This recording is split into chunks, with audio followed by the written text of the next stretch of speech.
In the sleepy town of Millersville, where legends and ghost stories were the bread and butter of every kid's sleepover, an artifact was about to take center stage in the neighborhood lore. It was an antique mirror, ornately framed, with swirling patterns that seemed to move when you weren't looking directly at them. Jimmy, whose family had recently moved into the old Henderson house, discovered it in the attic. Jimmy and his friends, Sarah, Mark, and Emily, decided to investigate the attic one lazy summer afternoon.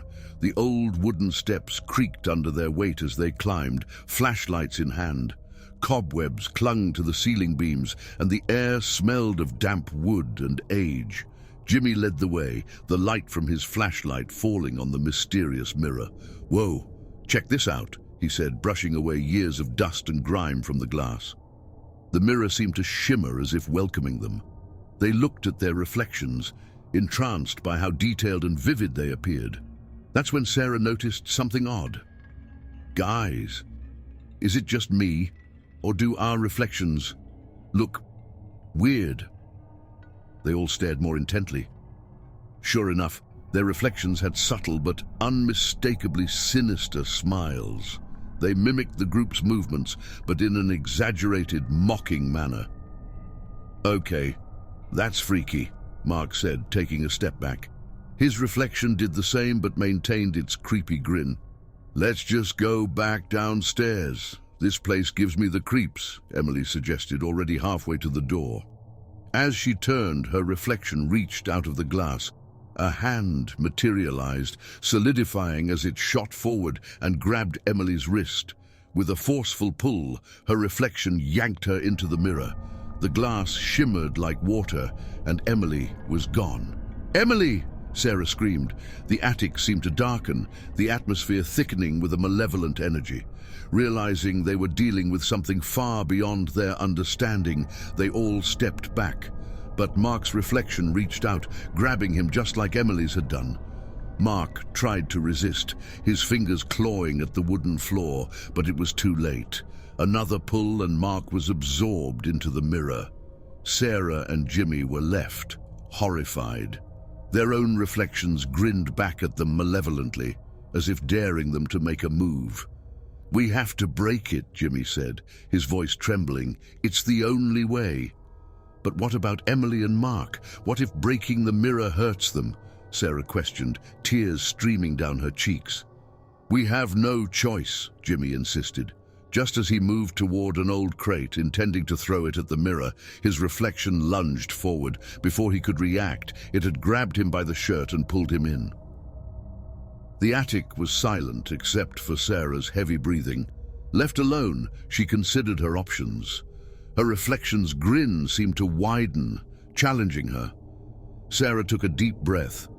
If breaking the mirror would free her friends, she had to try.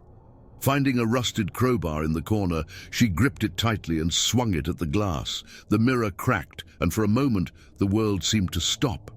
She heard screams, as if from a great distance, echoing through the broken glass.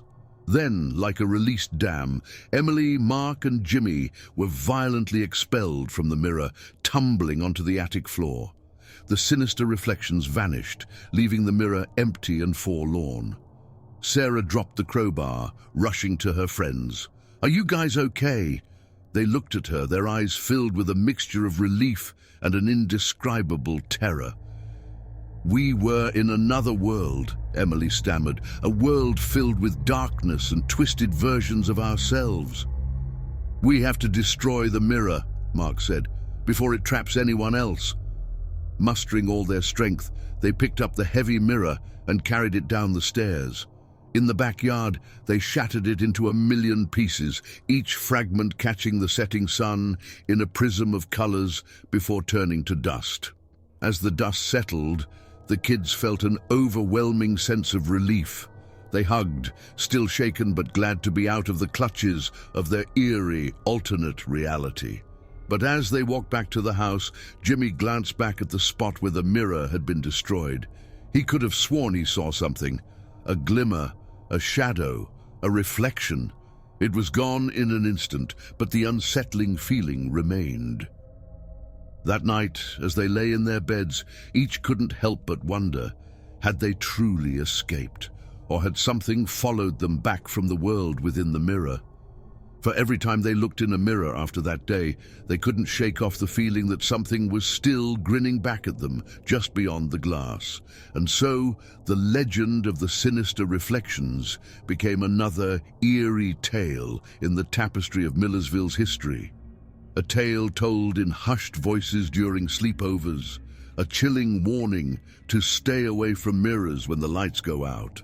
After all, you never know what might be staring back. Once upon a chilling winter, the Williams family found themselves trapped in their mountain home by a ruthless snowstorm. The relentless snowfall had swallowed the roads, silenced the forest, and isolated them from the world. On the morning after the storm finally relented, Mr. Williams noticed something peculiar. Footprints. A trail of footprints led from the depths of the frozen forest to the doorstep of their home. Oddly, there were no footprints leading back into the forest. The trail ended at their door as if whoever or whatever had made them vanished into thin air. Unsettled but skeptical, Mr. Williams dismissed it as a curious animal, or perhaps a lost hiker who found another way back. Yet, the next morning, a new set of footprints appeared. This time, they led to the windows of the living room. Mrs. Williams grew anxious. "We need to call for help," she urged. But their phones had no signal, the lines frozen by the storm. "It's probably just a curious deer," Mr. Williams reassured her. "Animals get disoriented in the snow sometimes." The following morning, however, even Mr. Williams couldn't dismiss it. A fresh trail of footprints led right up to their kitchen window. They were distinctly human, no animal could make those imprints. The mystery escalated that night when they heard soft taps on the glass. Thump, thump, thump. The couple stayed up, staring at each other with wide eyes but saying nothing. Both feared their imagination would bring the darkness to life. On the fourth morning, a gut-wrenching sight awaited them. Footprints leading to the windows of their children's bedrooms. The footprints were larger and they looked heavier, as if the snow itself was afraid to hold whatever was making them. That night, as a full moon cast an eerie glow over the snow-laden world, the Williams family decided to stay together in the parents' bedroom. Locks couldn't lock and windows couldn't close tight enough to keep their fear at bay. In the dead of night they heard it. The crunching of snow, footsteps approaching from the forest. Thump, thump, thump until it stopped right outside their window. A shadow loomed on the curtain, human yet distorted. The tapping began, soft at first, then louder, more desperate. With trembling hands, Mr. Williams pulled back the curtain to confront whatever stood outside. But as the curtain swept aside, they found nothing. No face, no figure, just the moonlit snow and the looming forest. The footprints led right up to the window, but again, none led away. For years, the footprints remained a chilling enigma, a mystery that slowly faded but was never solved. And so, the Williams family moved on, though they never felt alone, forever haunted by the invisible visitor whose footprints came from the forest but never returned. To this day, when winter's grip clenches the mountain and snow covers the ground, the people in the area speak in whispers. They say to watch the snow, for you never know who or what may come out of the forest seeking a way into your home. And if you find footprints outside your window, remember, some visitors, once they arrive, never truly leave. In the small, tight-knit community of Hallowbrook, everyone knew everyone else's business. Yet when 17-year-old Emily was found dead under mysterious circumstances near the old mill, the town was awash with unanswered questions and fear. No one knew how she died. No marks were found on her body, and she had no known enemies. She just vanished one night and was found lifeless the next day. 2 weeks after Emily's funeral, Sarah, her best friend, was sitting in her bedroom, still mourning, when her phone buzzed with a text message from an unknown number. "Stand by the mill's wheel tonight at midnight. Alone." Sarah felt a shiver crawl down her spine. The old mill was where Emily had been found, but curiosity got the better of her. She needed answers. Wearing a hoodie and jeans, she snuck out of her house at midnight and made her way to the mill. Nothing happened. Just as she was about to turn back, her phone buzzed again. Good. Now go home and never speak of this." Sarah, feeling a mixture of relief and confusion, returned home. She didn't tell anyone, assuming it was just a cruel prank. The next day, Mike, a classmate known for being a jock, received a text. "Climb the tallest tree in Dawson's Park. Jump off the lowest branch." Mike scoffed at the message, dismissing it as a stupid joke. But that afternoon, while practicing football near Dawson's Park, he tripped over an uneven patch of ground. His leg broke in 2 places. No one thought much of it. Accidents happen after all. Meanwhile, Sarah started noticing a pattern. David, a quiet guy in her English class, had a cast on his arm. Jenna, a girl from her biology lab, suddenly had a patch of hair missing, concealed clumsily with a hat.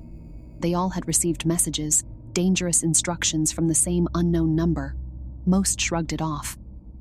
But when accidents befell those who didn't comply, whispers of a curse spread like wildfire. Sarah decided to dig deeper. She met with David and Jenna secretly. They pooled their messages together and discovered the instructions always had a specific element of risk, but also seemed strangely arbitrary. As they sat around David's kitchen table, Sarah couldn't shake off the feeling that they were all connected to Emily. "We have to find out who's doing this. This is like life and death," Jenna said, nervously twirling her hair around her finger. David, still silent, suddenly had an idea. "What if we try tracing the number?" They enlisted the help of Tim, a tech-savvy friend. When Tim traced the number, his face turned as pale as a blank sheet of paper. "Guys, this number is registered to Emily Johnson." A heavy silence filled the room. Sarah felt her world spin. Could it be that Emily was texting them from beyond the grave? They debated going to the police, but without concrete evidence, it would sound like nonsense. Instead, they chose a different path. They decided to follow the next instruction, but together, and at the place where it all began, the old mill. On a moonlit night, the trio stood near the rusted wheel of the mill, waiting. At precisely midnight, their phones buzzed in unison. "Good, you've come. One of you must cross the stream. Don't look back." The stream near the mill was notorious for being treacherously fast. Crossing it was dangerous, especially at night. David volunteered. He took careful steps, avoiding slippery stones. Halfway across, he heard a voice that sounded eerily like Emily's. "Turn around, David. Look at me." Ignoring the voice, he made it to the other side. The moment he did, all their phones buzzed. "Well done. Now go and never return." From that night on, the texts ceased, and the accidents stopped. They never told anyone, fearing ridicule or disbelief, but they memorialized Emily in their own way, leaving flowers by the old mill. As for Sarah, she kept the final message, looking at it whenever she felt the chills of life's mysteries crawl up her spine. Whether they appeased Emily's spirit or broke a malevolent cycle, they never knew. The rusted wheel of the old mill never turned again, but the waters of the stream continued to flow, as if whispering secrets only Emily knew.